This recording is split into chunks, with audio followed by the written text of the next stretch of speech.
National গেমসের আগে macaw ক্রীড়া দলের হাতে তুলে দেওয়া হলো পতাকা। জাতীয় ক্রীড়া প্রতিযোগিতার আগে ক্রীড়া প্রতিনিধিদের হাতে চীনের বিশেষ প্রশাসনিক অঞ্চল ম্যাকাওয়ের পতাকা তুলে দিয়েছেন ম্যাকাওয়ের প্রধান নির্বাহী স্যাম হোফাই।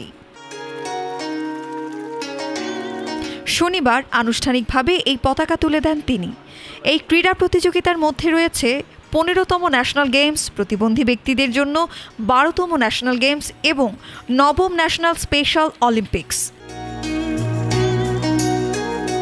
আগামী নভেম্বর ও ডিসেম্বর মাসে বিশেষ প্রশাসনিক অঞ্চল হংকং ও কুয়াংতুং প্রদেশের সঙ্গে যৌথভাবে এই জাতীয় ক্রীড়া প্রতিযোগিতা আয়োজন করবে ম্যাকাও।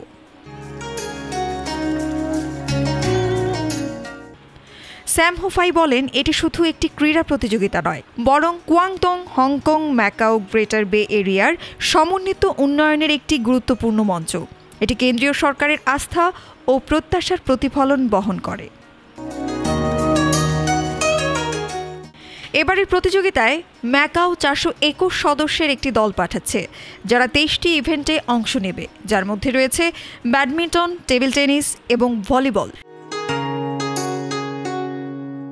জাতীয় গেমস এবং স্পেশাল অলিম্পিক্সের জন্য ম্যাকাও পাঠাচ্ছে প্রতিবন্ধী ব্যক্তিদের 184 সদস্যের একটি দল, যারা 7টি বিভাগে অংশ নেবে। News desk, Dhaka today.